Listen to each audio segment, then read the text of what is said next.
Buenos días, que el Señor les bendiga. Sean bienvenidos a Crosspoint Español, donde nuestra misión ha sido y siempre será apuntar nuestra comunidad hacia Jesús. A todos los que llegan con un corazón agotado y quebrantado, Crosspoint Español abre sus puertas de par en par. Gracias por traer la iglesia a este salón. Pues en esta mañana vamos a continuar nuestra serie La Iglesia Rechazada. Esta serie está basada en la primera carta que escribió el apóstol Pedro. Pues este es el Pedro que nosotros conocemos como el discípulo más intenso y más impulsivo. El Pedro que después de decir que estaba dispuesto a morir por Jesús, a la hora de la verdad se acobardó y lo negó. Pero este también es el Pedro que Jesús restauró y le dio tremenda comisión. Le dijo que cuidara de su rebaño. Pues este Pedro le escribe, si me permiten. Estoy más gordito de lo que yo creía. Pues este Pedro le escribe a comunidades cristianas que se habían establecido en lo que hoy en día es el norte de Turquía. Comunidades cristianas que, mire, tenían bastante en común con nosotros. ¿Sabe por qué yo digo esto? Porque aquí en Crosspoint Español tenemos gente de Venezuela, de Colombia, de Argentina, de República Dominicana, de Nicaragua, de Cuba, de Puerto Rico, de Perú, de México lindo. ¿Se me queda alguien? De Ponce. Ah, pues si vamos a incluir a Ponce, vamos a incluir a Maracaibo también. Me imagino, ¿verdad? Pues mire, de esa misma manera, así como nosotros estamos, así como el Señor nos ha dado la bendición de esta diversidad, de esa misma manera, en ese punto de la historia, la iglesia estaba dejando de ser una institución homogénea, una institución que se componía primariamente de judíos, y estaban empezando a reflejar la diversidad étnica, la diversidad social, la diversidad racial de las comunidades donde se estaban estableciendo. Pues mire, la región donde se encontraban esas iglesias a las cuales Pablo escribía, el norte de Turquía, para entonces se conocía como Asia Menor. Pues esa parte del mundo estaba bajo el poder del Imperio Romano. Pues ¿qué sucede? Como es costumbre, cuando Dios llega a nuestras vidas y transforma a las personas, pues los que eran parte de la iglesia estaban empezando a contrastar, estaban empezando a verse diferentes al resto de la población en cuanto a sus costumbres y en cuanto a sus comportamientos. Pues cuando, cuando la comunidad que te rodea nota que tú estás cambiando, ellos reaccionan a ti. Y la respuesta a la transformación de estos cristianos, ¿saben qué fue? Fue resentimiento. Fue aislamiento social de parte de sus conciudadanos. Así que, bueno, la intención de Pedro con esta carta era era animar los corazones de los cristianos de esta región. Y una manera en que lo he estado haciendo en esta carta hasta ahora es creando conciencia. ¿Cómo yo los puedo animar a ustedes en esta mañana? Creando conciencia. Creando conciencia de que toda persona que es parte del reino de Dios ha recibido un llamado trascendente. Así que les voy a pedir que busquen en sus Biblias en Primera de Pedro. Vamos al capítulo 2 y vamos a cubrir los versos 4 al 10. Primera de Pedro 2, versos 4 al 10. En el primer mes de esta serie, y ya estamos entrando en el segundo mes de esta serie, pues en el primer mes vimos cómo el apóstol Pedro exhorta a estos cristianos a que vivieran llenos de esperanza. Los exhorta a que ellos no usaran el sufrimiento como excusa para buscar consolarse en el pecado. Y Pedro les recuerda que ellos habían sido elegidos por Dios y redimidos por la muerte de Cristo. Pues entonces, imagínese, si Dios te eligió y Jesús murió por ti, Eso es una salvación invencible. Y eso te da poder para vivir como extranjeros en el mundo que te rodea. Eso te da poder para vivir temiendo a Dios con corazones reverentes. Pero Pedro también les recuerda que si Dios había prometido redimirlos, ellos podían confiar en que la palabra del Señor iba a permanecer para siempre. Dios no los iba a llamar para dejarlos, para abandonarlos. Por eso ellos tenían el deber de amarse entre ellos con sinceridad, dejando a un lado toda malicia, todo engaño, toda envidia y deseando la leche pura de la palabra para poder crecer en salvación. Eso es lo que hemos cubierto hasta ahora. Pues esta mañana vamos a ver que Pedro desea que estos cristianos en Asia Menor se den cuenta del papel crítico que ellos tenían dentro del drama del reino de Dios. Así que quiero invitarles a que leamos en Primera de Pedro 2, 4 al 10. Como de costumbre leo de la Nueva Biblia de las Américas. Dice así la palabra del Señor.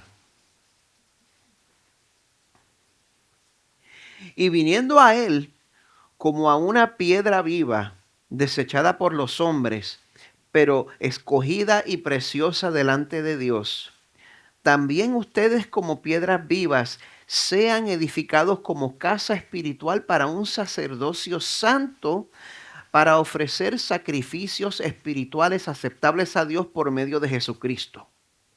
Pues esto se encuentra en la Escritura. Yo pongo en Sión una piedra escogida, una preciosa piedra angular, y el que crea en él no será avergonzado. Este precioso valor es, pues, para ustedes los que creen. Pero para los que no creen, la piedra que desecharon los constructores, esa en piedra angular se ha convertido.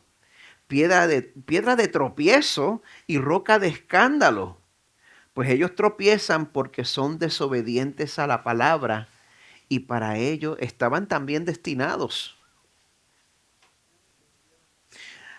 Pero ustedes son linaje escogido, real sacerdocio, nación santa, pueblo adquirido para posesión de Dios, a fin de que anuncien las virtudes de aquel que los llamó de las tinieblas a su luz admirable.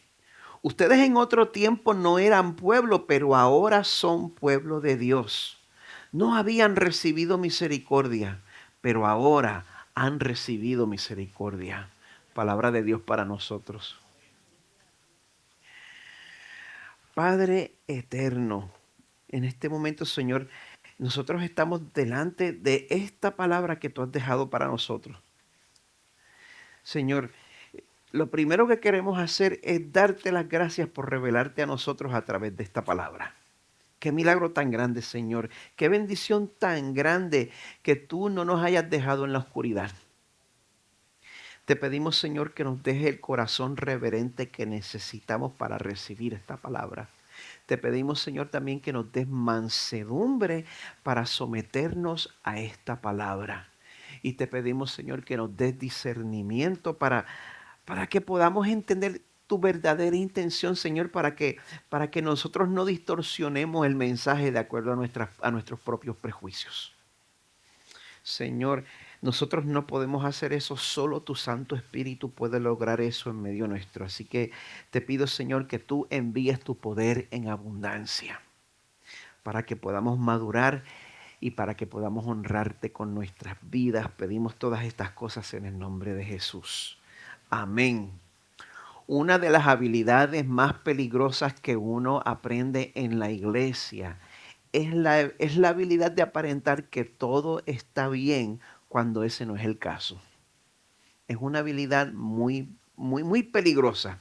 Porque si yo pregunto ahora quiénes están en victoria, muchos de ustedes van a responder, amén, incluyendo los que no están en victoria.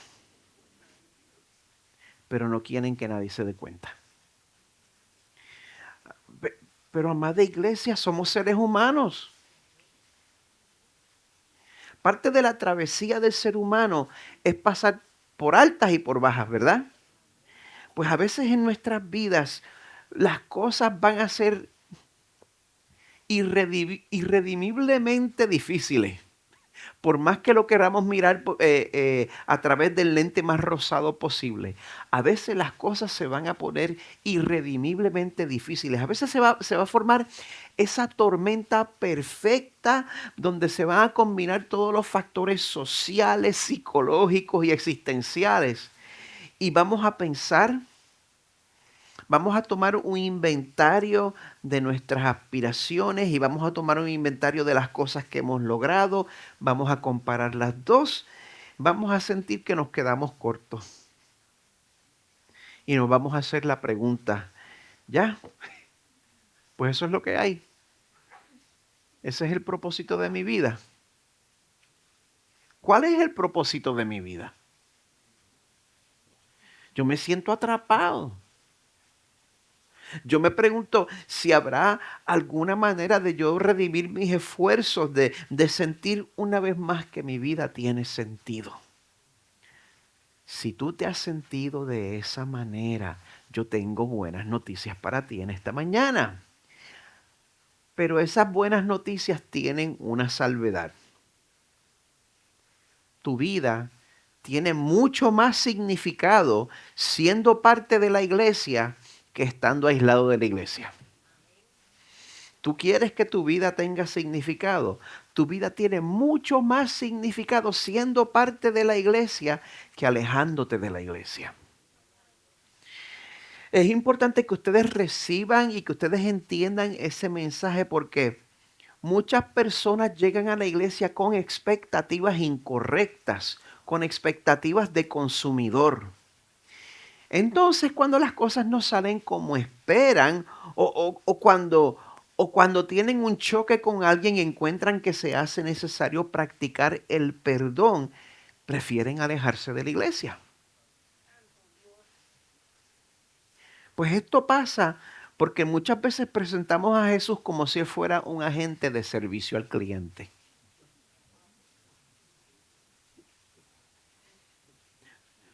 Mi oración es que ustedes no hayan conocido a Jesús de esa manera, como un agente de servicio al cliente.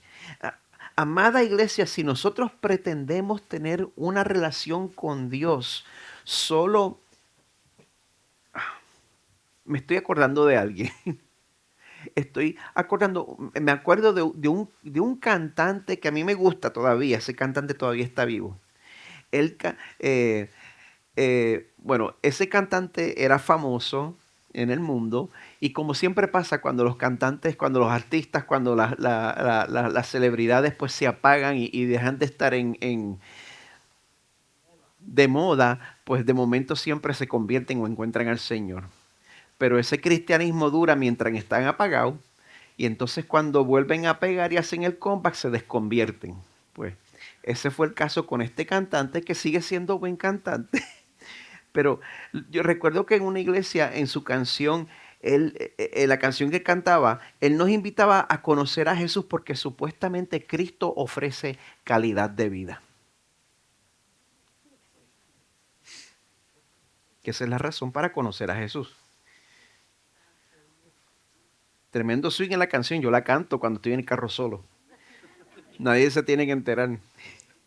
Pero si nosotros pretendemos tener una relación con Dios solo porque queremos mejorar nuestra calidad de vida, si tú le das tu vida a Cristo porque tú quieres que Él te dé un mejor trabajo, si tú le das tu vida a Cristo porque tú quieres que te encuentre el novio, que te encuentre la novia, si tú le das tu vida a Cristo porque quieres que Él te arregle el matrimonio, si tú le das tu vida a Cristo porque Él quiere que arregle a tus hijos, entonces estás entrando en la iglesia como consumidor y al final, aunque se cumplan tus deseos, aunque consigas lo que quieres, vas a terminar insatisfecho, vas a terminar insatisfecha con una vida que se va a sentir vacía. Pero el pasaje de hoy nos va a enseñar que el cristianismo se trata de mucho más que solamente mejorar nuestra calidad de vida. Si tú eres cristiano, te digo por tercer domingo consecutivo, tienes un llamado trascendente. Dios dice que tú eres una piedra viva en el templo del Espíritu Santo. Dios dice que eres parte de una clase sacerdotal exclusiva. Tú, que me estás oyendo. Dios dice que tienes un llamado a ofrecer sacrificios al Señor. Dios dice que estás en unión con la misma piedra angular del templo, con Jesucristo. Así que mira, no importa de qué manera el enemigo te esté tratando de desanimar esta mañana, porque a eso es que él se dedica, a acusar y a desanimar. Pero no importa cómo él te esté tratando de desanimar esta mañana, si tú estás en Cristo, yo te aseguro que tu vida tiene un propósito glorioso. Un propósito. ¿Sabes por qué? Porque la misión de Jesús, ¿sabes cuál es la misión de Jesús? Él lo dice en Apocalipsis. He aquí, yo hago todas las cosas nuevas. Y si tú eres parte del pueblo de Dios, entonces tú estás unido en esa misión con Jesús. Y esa verdad sigue siendo verdad, aunque no te entiendan. Pastor, ¿cómo es eso de que aunque no me entiendan? ¿Por qué la gente no va a querer entender mi compromiso con Jesús? Gracias por preguntar. ¿Por qué la gente no va a querer entender mi compromiso con Jesús? Bueno, porque Jesús ya vino a este mundo, Jesús ministró sanidad, Jesús alimentó a las multitudes. Y a pesar de que Él nunca pecó contra nadie, este mundo como quiera prefirió crucificarlo. Encima de eso, Jesús nos asegura en Juan 15 que un siervo no es mayor que su Señor. Por eso Él nos dice, si me persiguieron a mí, también los perseguirán a ustedes. Es una tragedia. Pero cuando este mundo ve que alguien quiere verdaderamente seguir a Jesús, te ponen el pie. Este mundo prefiere que usted siga en los vicios. Este mundo prefiere que usted siga siendo mujeriego. Este mundo prefiere que usted siga siendo tramposo. Porque el reflejo de la luz de Dios en su vida expone la oscuridad en los corazones de ellos. La persecución es inevitable, pero a pesar de esta triste realidad, nuestro consuelo se encuentra en la realidad de que Jesús es fiel, de que Él no nos va a abandonar y que nosotros estamos permanentemente unidos con Él en las buenas y en las malas. Pues esa es la dinámica que vemos en Primera de Pedro 2:4, donde recibimos esta exhortación. Viniendo a Él como a una piedra viva, desechada por los hombres, pero escogida y preciosa delante de Dios. Ese es Jesús. Viniendo a Él, pues también ustedes como piedras vivas, se dan cuenta ahí, tenemos unión con Cristo, así de como Él es una piedra viva, nosotros también somos una piedra viva. Sean edificados como casa espiritual para un sacerdocio santo. A usted es llamado para ser parte de una clase sacerdotal exclusiva. No estoy exagerando, es lo que dice la palabra del Señor. Un sacerdocio santo para ofrecer sacrificios espirituales aceptables a Dios por medio de Jesucristo. Cuando yo les saludé al principio, no les dije gracias por venir a la iglesia, les dije gracias por traer la iglesia a este salón. Y cuando lleguemos al cierre final, yo les voy a exhortar a que sean la iglesia. Nosotros hacemos eso porque gracias a Jesús ya nosotros no necesitamos un templo en el cual sacrificar bueyes o corderos.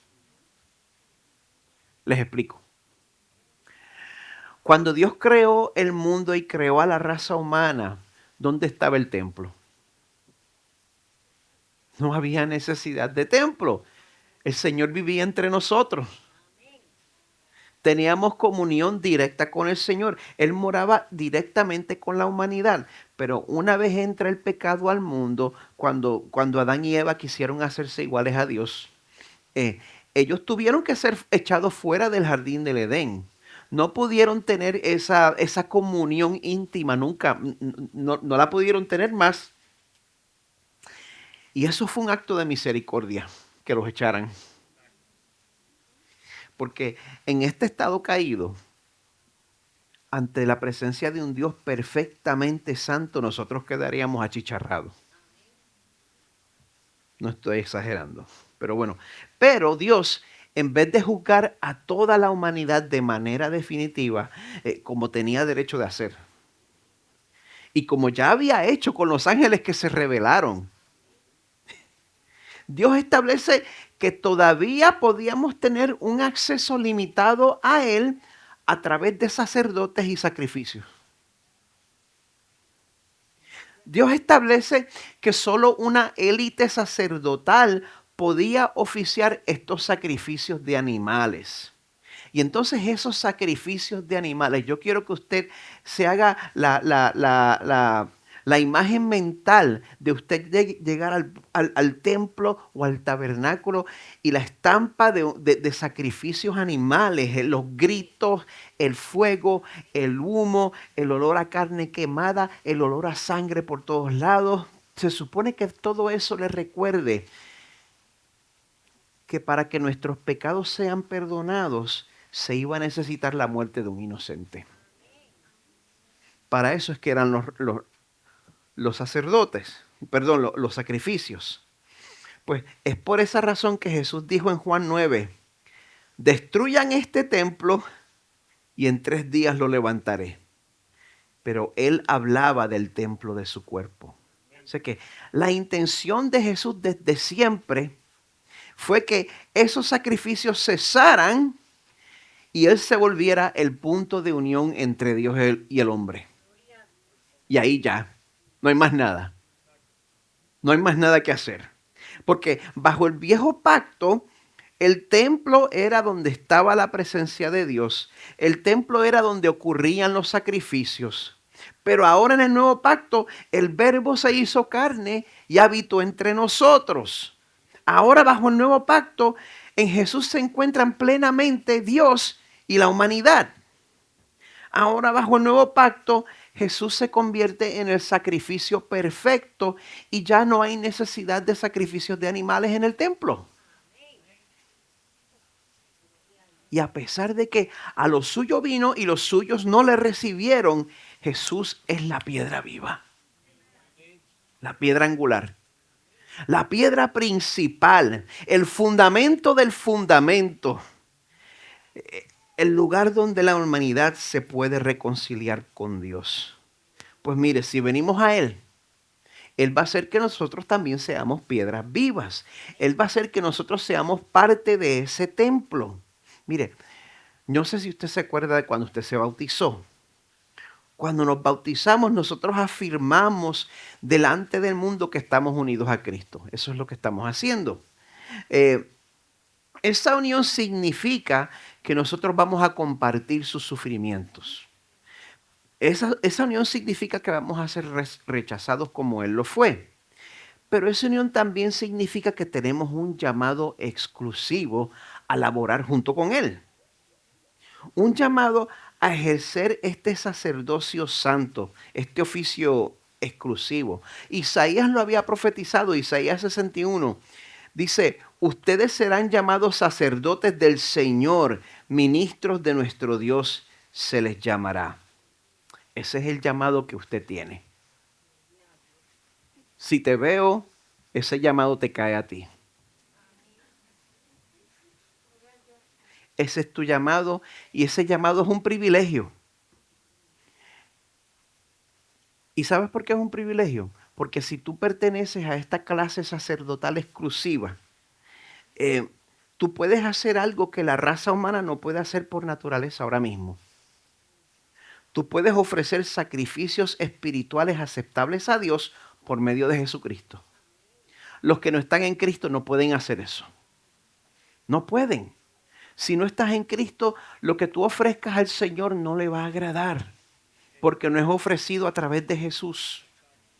Por más sincero que seas, por más que te esfuerces.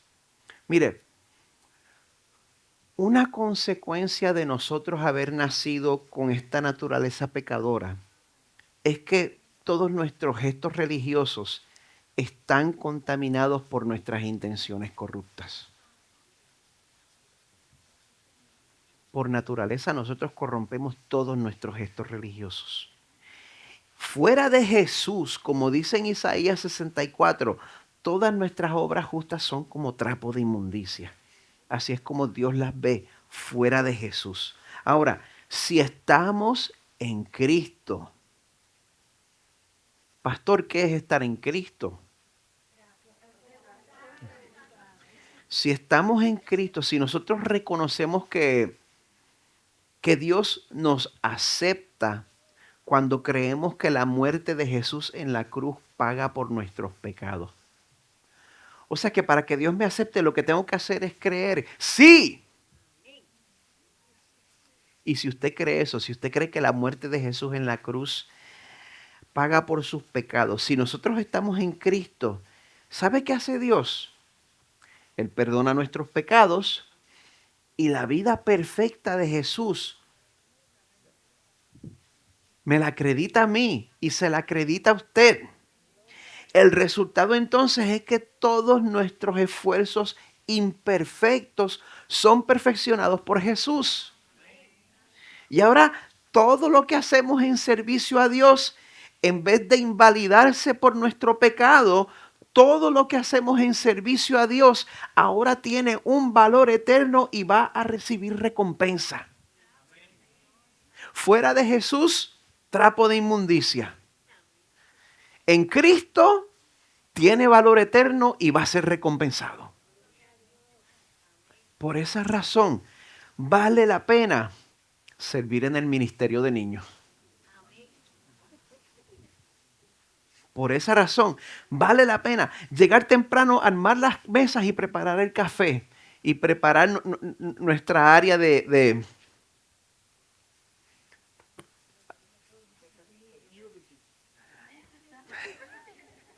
Se me acabó la batería. Cuando uno da la bienvenida, uno está extendiendo. Carmen no está aquí y no me puede ayudar. Ella no es mi hospitalidad. Esa es la mujer que es. Mire, nuestros esfuerzos son perfeccionados por Jesús. Por esa razón, vale la pena llegar temprano a vigilar por la seguridad de la iglesia. Por esa razón, vale la pena llegar temprano a armar y preparar el sonido. Por esa razón, vale la pena llegar temprano a ensayar.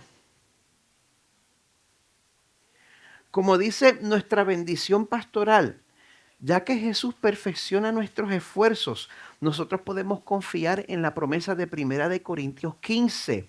Estén firmes, constantes, abundando siempre en la obra del Señor, sabiendo que su trabajo en el Señor no es en vano.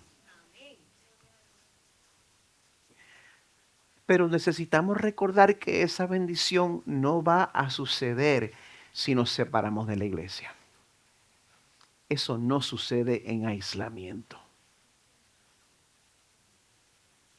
Ese propósito glorioso solo es posible en unión con Cristo y haciéndonos parte de su casa espiritual. Esa gracia solo se experimenta en comunidad, no en aislamiento. La teóloga y erudita del griego testamentario que se llama Karen Jobes escribe: la imagen de las piedras vivas en unidad implica que la importancia y el propósito del cristiano individual no pueden realizarse sin la comunión con otros creyentes. Venir a Cristo significa relacionarse con otros, no solo en la propia generación, sino también con creyentes de todas las generaciones. Amada iglesia, nos necesitamos. ¿Oyó eso? ¿Quiénes son Gen Z aquí? Necesitas a los boomers. Gente mayor, usted necesita a los jóvenes. Y los que estamos en el medio los necesitamos a todos. Y ustedes nos necesitan a nosotros. Si nosotros queremos crecimiento y formación espiritual, eso solo sucede en comunidad. Por esa razón, aunque digan que haya pasado de moda, aunque se levanten movimientos que quieran decir que reunirse el domingo por la mañana ya ha pasado de moda, nosotros nunca vamos a dejar de necesitar reunirnos corporativamente. Esa necesidad siempre va a permanecer. Muchos predijeron que la pandemia iba a matar la iglesia, pero los que estamos aquí sabemos que la gracia de Dios está presente de una manera exclusiva solo cuando nos reunimos. Otro beneficio de ser parte del cuerpo de Dios es que por más difícil que se hagan las cosas aquí, por más que suframos aquí, vamos a compartir su victoria. El verso 6 dice, esto se encuentra en la escritura. Yo pongo en Sión una piedra escogida, una preciosa piedra angular, y el que crea en él no será avergonzado. Eso quiere decir que si tú pones tu confianza en Jesús, Él no te va a defraudar. Él no te va a defraudar. Este verso, cuando Pedro habla sobre la piedra angular, él está citando el Antiguo Testamento, como Isaías 28, donde Dios dice, yo pongo por fundamento en Sión una piedra probada, angular, preciosa, fundamental, bien colocada. El que crea en ella no será perturbado. Pedro también está citando el Salmo 118. La piedra que desecharon los edificadores ha venido a ser la piedra principal del ángulo. Y Pedro afirma que estos autores del Antiguo Testamento se están refiriendo a Jesús. Por lo tanto, amada iglesia, nosotros podemos poner nuestra confianza en Jesús y podemos entregarnos a nuestro llamado y podemos invertir en nuestro llamado completamente sabiendo que nosotros no vamos a ser defraudados,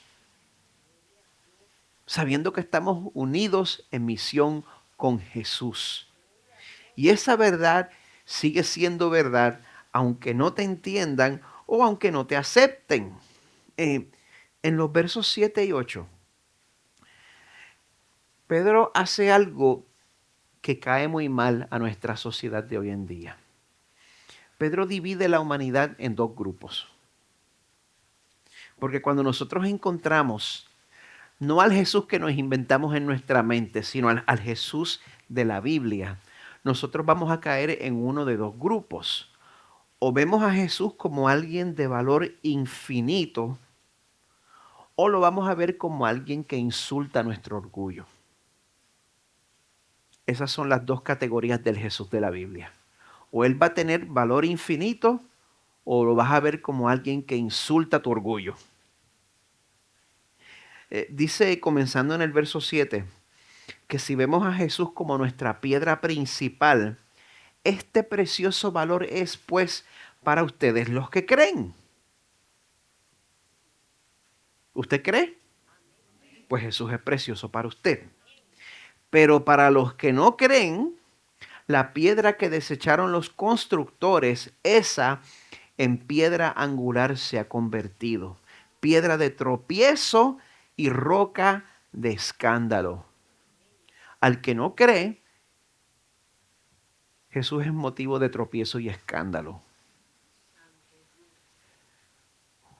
¿Usted se da cuenta que por encimita eso como que parece que no es verdad?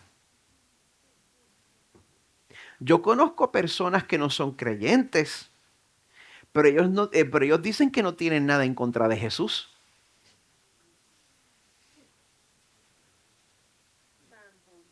Así que si muchos dicen que no tienen nada en contra de Jesús, entonces, ¿por qué razón llegarían a considerar a Jesús, como dice aquí, tropiezo y escándalo? ¿Por qué? Porque aunque no lo creamos, todos nos damos cuenta en el fondo de nuestro corazón que hay algo mal. Que hay algo mal dentro de nosotros. Y todos nosotros queremos compensar por eso. Todos queremos justificar nuestra existencia. Todos los seres humanos queremos compensar por nuestros pecados, pero el problema es que lo queremos hacer a nuestra manera. Queremos expiar nuestra culpa a través de buenas obras. Queremos expiar nuestra culpa a través de obras de caridad, a través de acción social o a través de vidas de moralidad, sea como sea. Y no nos gusta cuando la Biblia nos dice, por ejemplo, en Romanos 3, que por las obras de la ley, ningún ser humano será justificado delante de él. No importa cuán bien usted trate de portarse. A través de sus esfuerzos no va a llegar. Tampoco nos gusta cuando Jesús nos dice en Juan 14 que Él es el camino, la verdad y la vida. Y nadie, digan conmigo, nadie viene al Padre sino por Él. No hay salvación fuera de Jesús. El pastor Juan Sánchez escribe en su comentario de Primera de Pedro: Jesús es una figura ofensiva y divisiva que exige lealtad total. Él es la piedra angular o no es nada. No está dispuesto a ser solo un ladrillo en nuestro propio edificio. Nos llama a ser parte del suyo. Y para quien lo escucha, es la noticia más maravillosa o la más ofensiva. Así que te tengo que hacer la pregunta: ¿en cuál de esas dos categorías caes tú esta mañana? Para ti, ¿es Jesús alguien de valor infinito? O cuando Jesús te dice, mira,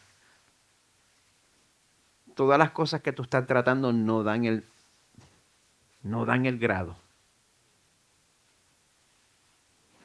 Si no aceptas mi expiación, no te voy a aceptar. Cuando encuentras a Jesús diciendo eso, ¿es alguien que insulta tu orgullo espiritual?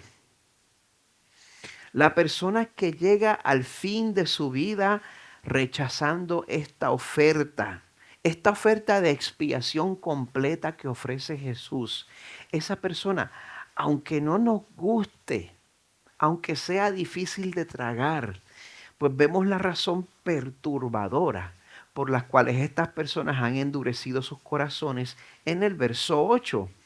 Ellos tropiezan porque son desobedientes a la palabra. Hemos visto antes que esto significa porque no creen en el Evangelio. Ellos tropiezan porque son desobedientes a la palabra y para ello estaban también destinados. Les voy a dar 10 segundos para que procesen esa.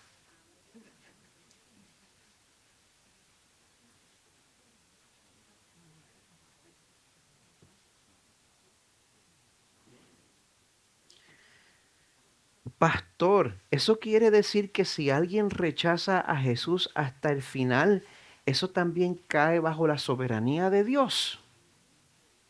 Felicidades. Usted acaba de sacó 100 en comprensión de lectura. Pero pastor, ¿cómo va a ser? Eso es injusto. Eso me suena como el dilema en Romanos 9, donde Pablo dice que Dios tiene misericordia del que quiere y al que quiere endurece. Y anticipando nuestra respuesta escribe, me dirás entonces, ¿por qué pues todavía reprocha a Dios?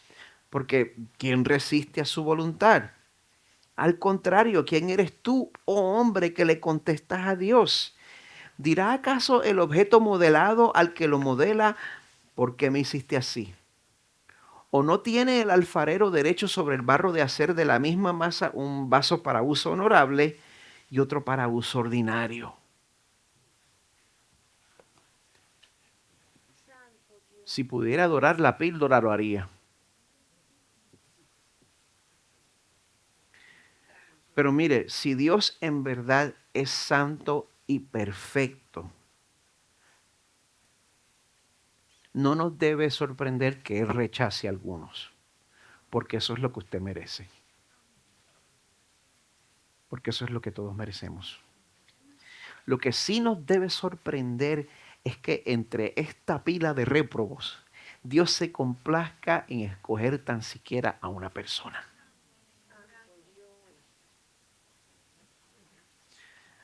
Pues, amada iglesia, este no es el Jesús flaquito y hippie. Este es el Jesús que escandaliza.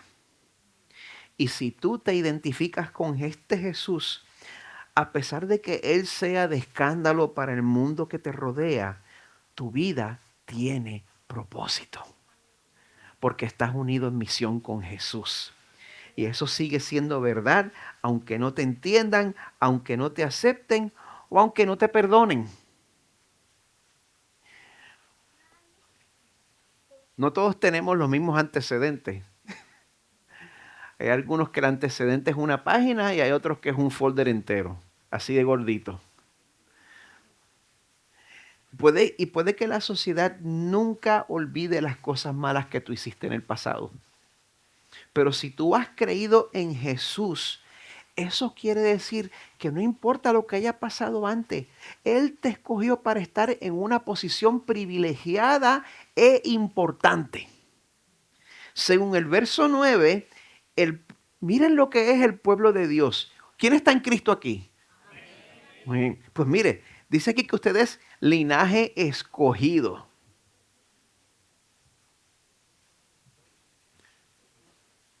O sea que si usted fuera perrito, usted tendría todos sus papeles AKC. Esa es la diferencia entre Carmen y yo. Carmen está a par de generaciones de España y yo estoy a par de generaciones de Villa Palmera. Los de Puerto Rico saben a qué me refiero. Pero pero si somos parte del pueblo de Dios, somos linaje escogido. Somos real sacerdocio, o sea, los sacerdotes que ministran a los reyes. Somos nación santa, separada, pueblo adquirido para posesión de Dios. Usted se convierte en propiedad de Dios cuando usted está en Cristo. Aquí Pedro está citando a Éxodo 19, donde Dios dice a Israel, ustedes serán para mí un reino de sacerdotes y una nación santa. ¿Cómo puede ser que gente como nosotros, gente que vivió en todo tipo de pecado, yo no lo conozco, usted no conozco su trasfondo, pero yo conozco mi propia vida? Y si usted es como yo, ¿cómo puede ser que gente como nosotros, que el Señor nos salvó del pecado y todavía al sol de hoy estamos luchando con el pecado? Ahora podemos ser considerados un reino de sacerdotes y una nación santa.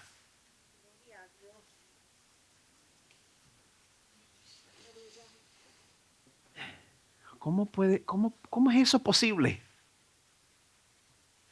Porque el sacrificio de Jesús en su lugar fue efectivo. Porque logró lo que Dios quería lograr a través de ese sacrificio. La muerte de Jesús en la cruz satisfizo la ira justificada del Padre.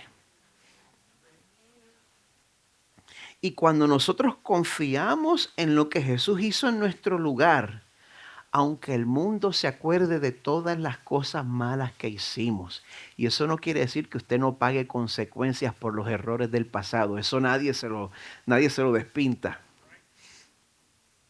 Pero aunque el mundo se acuerde de todas las cosas malas que hicimos, el único que cuenta, Dios, el juez justo y el juez eterno. Él echó todos tus pecados al fondo del mar y no se acuerda de ellos.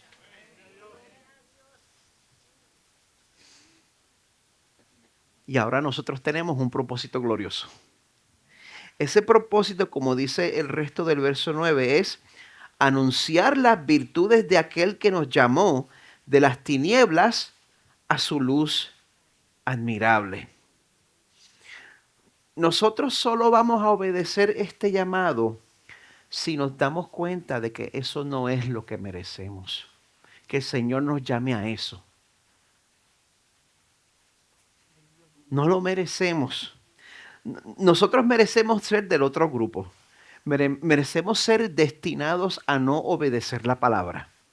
Eso es lo que usted merece por nacimiento. Pero mire, si usted está aquí, pues, yo creo que ese no es el caso. Yo creo que ese no es el caso. Eso quiere decir que usted probablemente cae bajo la otra categoría del verso 10. Somos los que en otro tiempo no eran pueblo, pero ahora son el pueblo de Dios. No habían recibido misericordia, pero ahora han recibido misericordia. ¿Quién ha recibido misericordia aquí? Pues si usted recibió misericordia, eso quiere decir que usted necesitaba misericordia. En este verso 10, Pedro está citando el libro del profeta Oseas. Si usted conoce este libro, sabe que este libro se trata sobre la infidelidad de Israel hacia Dios. Ser profeta para este tiempo era una carga horrible, porque el Señor te comisionaba a... Yo por lo menos puedo hacer ilustraciones, pero las ilustraciones de Dios, pues para el tiempo de los profetas era que tú tenías que vivir esa ilustración. Y Dios manda al profeta Oseas a que se case con una prostituta. Una prostituta que todavía estaba practicando la prostitución y que tuvo hijos que no eran de él. Y Dios mandó a Oseas a que se casara con ella.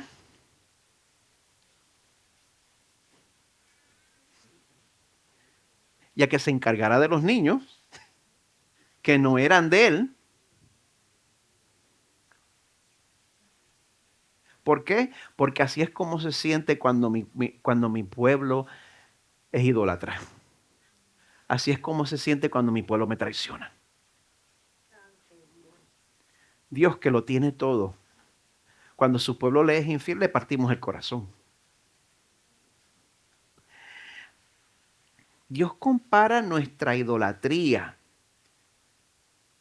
con el adulterio de Gomer, que era la mujer de Oseas. En un momento, a pesar de estar casada con Oseas, Gomer como quiera abandona a Oseas. Y a lo largo termina siendo vendida. Y Dios manda a Oseas y le dice, ve y cómprala. Así mismito es mi relación con ustedes. Sí. Pues mire, fuera de la misericordia de Dios, nosotros inspiramos la misma confianza que inspira un adúltero. Fuera de la misericordia de Dios, nosotros inspiramos la misma confianza que inspira un mujeriego empedernido. Que te dice, mami, yo prometo que yo voy a cambiar.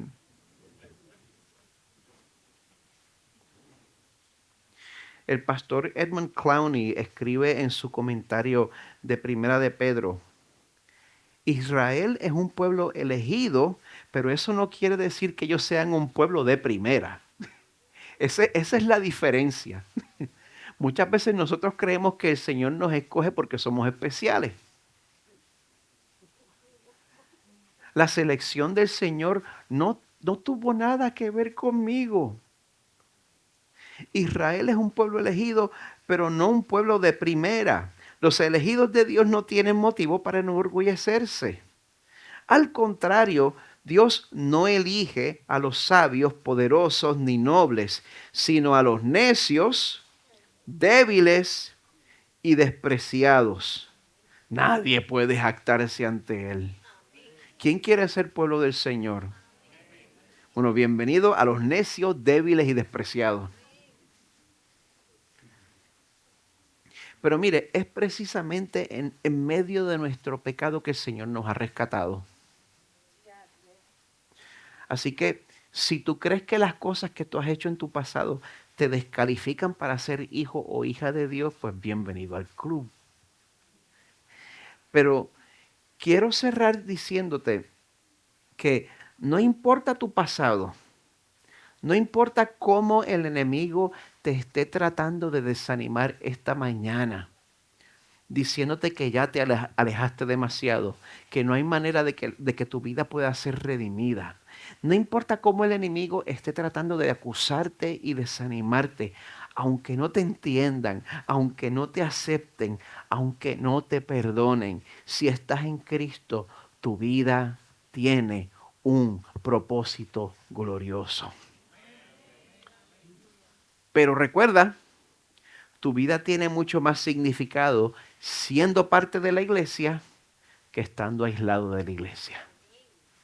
Así que mientras el equipo de adoración toma sus lugares, quiero invitarle a que nosotros celebremos esta redención